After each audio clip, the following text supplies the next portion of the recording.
The Magic of the Tidy Trail by Lullaby Libraries. Soren was a boy who moved like a summer breeze. He zipped from his bedroom to the kitchen, then out to the garden, and finally to school. But everywhere Soren went, he left a little trail behind him. It was a trail of crunchy cracker crumbs, colorful plastic blocks, and half-open books that looked like tiny tents in the middle of the floor. Soren never looked back at the trail. He was always too busy looking forward to the next big thing. At home, Soren's mother often followed his trail. While Soren was busy drawing in the den, his mom was in the living room, bending down to pick up the blocks he had left behind. She tucked the books back onto the shelves and wiped the crumbs from the rug. "Soren," she called softly, "please help me clear this away." Soren just shrugged and said, "But Mom, you're so good at it. Besides, I'm busy being an explorer." At school, the trail continued. When the bell rang for recess, Soren was the first one out the door. He left his desk covered in glue sticks without caps and scraps of paper that looked like snow. His teacher, Mr. Eris, stayed behind while the other children played. He spent his quiet break time putting Soren's supplies away so the classroom would be ready for the next lesson. Soren thought, "It's okay. Teachers are supposed to keep the room ready." One Saturday, Soren's family went to a busy diner. Soren had a wonderful time, but when he left, the table was a sea of sticky syrup and crumpled napkins. He saw a worker named Jace coming over with a heavy tray. "It's okay," Soren whispered to his sister. "It's Jace's job to clean the table. That's why we come here." Soren didn't realize that when he left a big mess, it meant Jace had less time to help other hungry families. That evening, Soren found his mom sitting on the sofa.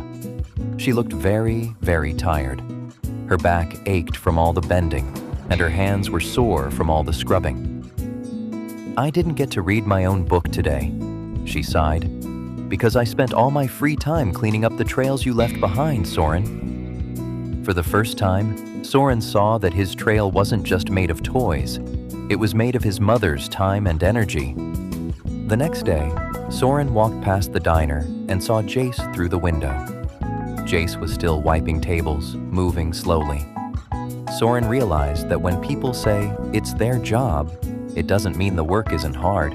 When we make things harder for others on purpose, we are taking away their chance to rest or do something they enjoy. A job is a way to help people, not a reason to be messy. Soren went to his room to play with his favorite dinosaur, but he couldn't find it anywhere. He searched under a pile of dirty laundry and behind a mountain of old drawings. He felt frustrated and grumpy. The mess he had left was now hiding the things he loved most.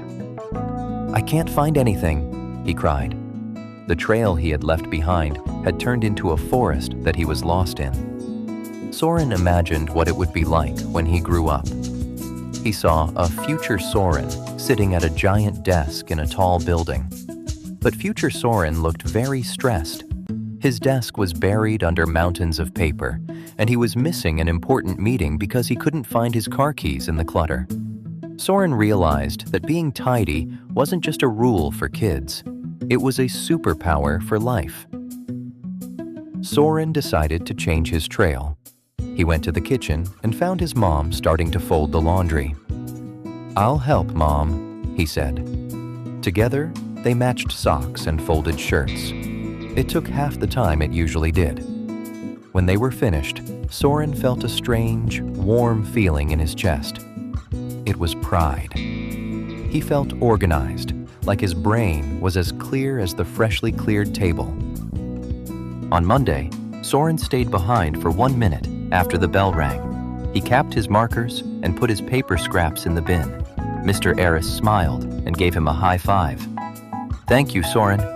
Now we can both go enjoy the sunshine." Soren realized that by cleaning up his own trail, he was giving a gift to everyone around him. The gift of time, kindness, and a beautiful place to be.